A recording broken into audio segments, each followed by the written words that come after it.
పరిపాలన మొత్తం కూడా 164 సీట్లతో పవన్ కళ్యాణ్కి 21కి 20 సీట్లు గెలిపించారు.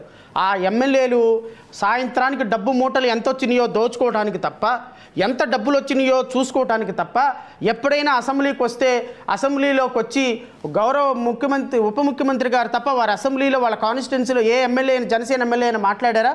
ప్రశ్నించడానికి పార్టీ పెట్టిన మీరు ఎవరిని ప్రశ్నిస్తున్నారు? ప్రభుత్వంలో ఉన్నటువంటి మీరు మీ ఎమ్మెల్యేలు కనీసం కాన్స్టిట్యున్సీలో ప్రజల సమస్యలను కూడా అడ్రస్ చేయకుండా గాలికి వదిలేసి ఇక్కడికి అసెంబ్లీకి వస్తేనేమో ఆటపాటలా, కాన్స్టిట్యున్సీలో ఉంటేనేమో సరదాగా సంతోషంగా డబ్బులు లెక్కేసుకోవటమా? పరిపాలన ఉందా? పరిపాలన గాలికి వదిలేశారా? మీరు ఈరోజు అసెంబ్లీలో చేస్తున్నటువంటి నేను మళ్ళీ చెప్తున్నా, ఆటపాటలకి అసెంబ్లీలో వ్యక్తిగతమైనటువంటి మీ యొక్క ఎంటర్టైన్మెంట్కి నేను వ్యతిరేకం కాదు, మా పార్టీ వ్యతిరేకం కాదు. కానీ రాష్ట్రంలో ఇన్ని సమస్యలు ఉంటే, రాష్ట్ర ప్రజలు ఇన్ని సమస్యలు పడుతుంటే, విద్యార్థులు ఉద్యోగాలు లేక లోకేష్ అన్న ఉద్యోగాలు ఇస్తాడు, ముఖ్యమంత్రి చంద్రబాబు నాయుడు గారు ఉద్యోగాలు ఇస్తారని కడుపులో ఆకలిని రోడ్డు పక్కన ట్యాంకులోకి వెళ్ళి మంచినీళ్ళు తాగి కడుపులో ఆకలిని చంపుకొని చదువుకుంటున్నారు ముఖ్యమంత్రి గారు. ఒక్కసారి హైదరాబాద్ వెళ్ళండి, ఒక్కసారి విశాఖపట్నం వెళ్ళండి, ఒక్కసారి విజయవాడ రండి. కనీసం ట్యూటోరియల్స్లో ట్యూషన్ ఫీజులు కట్టడానికి డబ్బులు లేక ఉద్యోగాలు వస్తాయని నిరుద్యోగులు మీకోసం ప్రతిరోజు ఈ టెంట్ కింద ధర్నా చౌక్ పక్కనే మా ఆఫీసు, ఈ ధర్నా చౌక్లో కొన్ని వేల మంది ఉద్యోగాలు కావాలని కొంతమంది, వచ్చిన ఉద్యోగాల్లో జీతాలు పెంచమని కొంతమంది, రెగ్యులరైజ్ చేయాలని కొంతమంది, వాళ్ళకి టీఎల్ రిలీజ్ చేయాలని కొంతమంది, డిఎల్ రిలీజ్ చేయాలని కొంతమంది, కొన్ని వేల మంది ఎవ్రీ డే ధర్నా చౌక్లో కూర్చొని ఏడుస్తున్న పరిపాలన కనిపించటం లేదా మీకు? విద్యార్థుల శోకాలు కనిపించటం లేదా? విద్యార్థులకి జాబ్ క్యాలెండర్లు ఇవ్వాల్సిన పరిస్థితి మీకు లేదా? ప్రతి సంవత్సరం జనవరి 1వ తారీఖున క్యాలెండర్ ఇస్తానన్న నారా లోకేష్ నీ పెట్టల ద్వారా డైలాగులు, నీ పెట్టల ద్వారా వాగ్దానాలు ఏమైపోయినాయా? ఉత్తర కుమారులాగా పారిపోతున్నావు నువ్వు. ఈ రోజున ఉత్తర కుమార ప్రగల్భాలు పలికిన నారా లోకేష్ నువ్వు ఎలా ముఖ్యమంత్రి అవుతావు?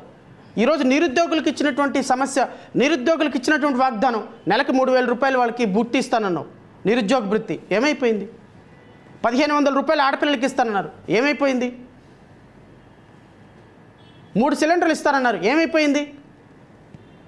ఉద్యోగాల కల్పన చేయకుండా ఇలాంటి సొల్లు కబుర్లు, సోది కబుర్లు, పోస్కోలు కబుర్లు, సోంబేరు కబుర్లు అసెంబ్లీలో చెప్తారా? అధికారిక లెక్కలేమో 0నా, మీరు ఉద్యోగాల కల్పనేమో 6,78,000. ఎట్లా కంపారిజన్ ముఖ్యమంత్రి గారు? ఆడపిల్లల్ని ఈరోజు ఈ విధంగా ఆడపిల్లలు మిస్ అవుతుంటే, ఆడపిల్లల్ని ట్రేస్ చేసేటువంటి ఒక్క అంశం మీరు పట్టించుకోకపోతుంటే, ఆడపిల్లల తల్లిదండ్రులు ఎవరిని అడగాలండి? వెళ్ళి జగన్మోహన్ రెడ్డిని అడుగుతారా? శ్రవణ్ కుమార్ని అడుగుతారా? మమ్మల్ని ఎందుకు అడుగుతారండి? అడగాల్సింది మిమ్మల్ని. మీరు హోమ్ మినిస్టరు, ముందు ఒక 50 వెహికల్స్, వెనక ఒక 50 వెహికల్స్ పెడుతున్న పవన్ కళ్యాణ్ నిన్ను అడగాలి. 200 మంది సెక్యూరిటీతో వెళ్తున్నటువంటి ముఖ్యమంత్రి చంద్రబాబు నాయుడు గారిని అడగాలి. 400 మంది సెక్యూరిటీతో వెళ్తున్నటువంటి నారా లోకేష్ని అడగాలి. అధికారం మీకు ఇచ్చినప్పుడు మిమ్మల్నే కదా మేము అడగాల్సింది. రోజుకొక ప్రమాదం, రోజుకొక దుర్మార్గం, టెంపుల్స్లో దుర్మార్గం, ఇన్స్టిట్యూషన్స్లో దుర్మార్గం, 100 మంది ప్రాణాలు పోతుంటే ఎవరి ప్రాణాల మీద విలువ లేకుండా, సిగ్గు లేకుండా, ఇంకా పక్కన శవాన్ని పెట్టుకొని ఇక్కడ బిర్యానీ తింటున్నట్టుగా రాష్ట్రంలో ఇన్ని మరణాలు జరుగుతుంటే అసెంబ్లీలో కూర్చొని ఏకలు పక్కపక్కలు ప్రతిపక్ష నాయకుల మీద జోకులు.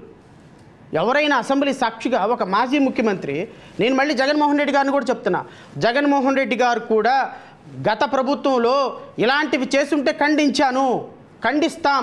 భవిష్యత్తులో మరలా జగన్ ముఖ్యమంత్రి అయినా, ఇంకొకళ్ళు ముఖ్యమంత్రి అయినా, గత ప్రభుత్వంలో జరిగిన ప్రజాప్రతినిధుల మీద జోకులు వేసుకొని అసెంబ్లీని అవమానపరచడం ఇట్స్ నాట్ లీగల్. దాన్ని ఖచ్చితంగా ఖండించి తీరాల్సిందే. అది మీరైనా ఇంకొక ప్రభుత్వం అయినా. మీరేం చేస్తున్నారు? గత ముఖ్యమంత్రి మీద ఒక ఎమ్మెల్యే జోకులు వేస్తారా? శవం దగ్గరికి వెళ్ళి నవ్వుతారా? ఏమయ్యా, ఎమ్మెల్యేలు, ప్రజాప్రతినిధులు, ఒక ముఖ్యమంత్రి, మాజీ ముఖ్యమంత్రి, ఒక పార్టీ శాసనసభ్యుల్ని గౌరవించుకోవాల్సిన బాధ్యత లేదా? ఒక శాసనసభ, పవిత్రమైన శాసనసభ సాక్షిగా మీరు మీ పరువులు తీసుకుంటుంటే ప్రజలు ఏమనుకుంటారనే అవసరం లేదా? రేపొద్దున మీ ప్రభుత్వం 5 సంవత్సరాల తర్వాత పోతుంది, ఇంకో ప్రభుత్వం వస్తుంది, వాళ్ళు స్కిట్లు వేయలేరా? వాళ్ళు అవమానించలేరా? నీకంటే 100 రెట్లు అవమానించగలిగిన తెలివితేటలు, స్కిల్స్, నాలెడ్జి మా దగ్గర ఉంటాయి. కానీ అది విఘ్నత కాదు సార్. రాజకీయాలంటే ఒక సీరియస్నెస్ ఉండాలి. రాజకీయాలంటే పవన్ కళ్యాణ్ లాగా చేస్తే ఎట్లా? రాజకీయాలు తాత్కాలికంగా ఆయన గెలవచ్చు. రజనీకాంత్ ఒక సినిమాలో అంటాడు, అంటే పూర్తిగా నాకు బాగా గుర్తులేదు కానీ ఒక తాత్పర్యం మాత్రం చెప్తా, చెడ్డవాడు తాత్కాలికంగా ఓడిపోవచ్చు, మంచివాడు తాత్కాలికంగా ఓడిపోవచ్చు, కానీ చివరికి గెలుస్తాడు. మంచివాడు చెడ్డవాడు తాత్కాలికంగా గెలవచ్చు, కానీ చివరికి ఓడిపోతాడు. పవన్ కళ్యాణ్ లాంటి ఊసర వెళ్ళి రాజకీయాలు చేసేటువంటి వ్యక్తి తాత్కాలికంగా గెలవచ్చు, బట్ అంతిమ విజయం మాత్రం నిజాయితీగా రాజకీయాల్లో ఉన్నవాళ్ళదే, ప్రజల కోసం ఆలోచించేవాడిదే, తనని నమ్ముకున్నటువంటి వ్యక్తుల కోసం త్యాగం చేసేవాడిది. అంతేగాని పార్టీలను నమ్ముకునేవాడికి కాదు.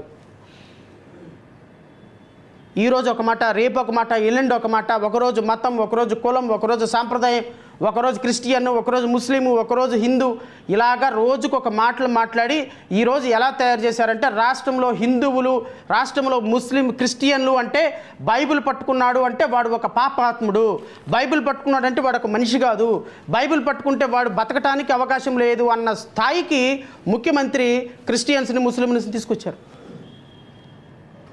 నువ్వు ఒక క్రిస్టియన్వి, నువ్వు స్పీకర్గా కూర్చున్నావు. అచ్చెన్నాయుడు గారు ఏం మాట్లాడుతున్నారు సార్ మీరు? ఈ దేశానికి మిసైల్ అందించినటువంటి అబ్దుల్ కలాం ఎవరు సార్? ఈ దేశానికి ఎంతో గొప్ప సేవ చేసినటువంటి అజరుద్దీన్ ఎవరు సార్? ముస్లిమ్స్ కదా. క్రిస్టియన్ ఏంటి, ముస్లిం ఏంటి, నువ్వు స్పీకర్గా కూర్చున్నావు ఏంటా మాట?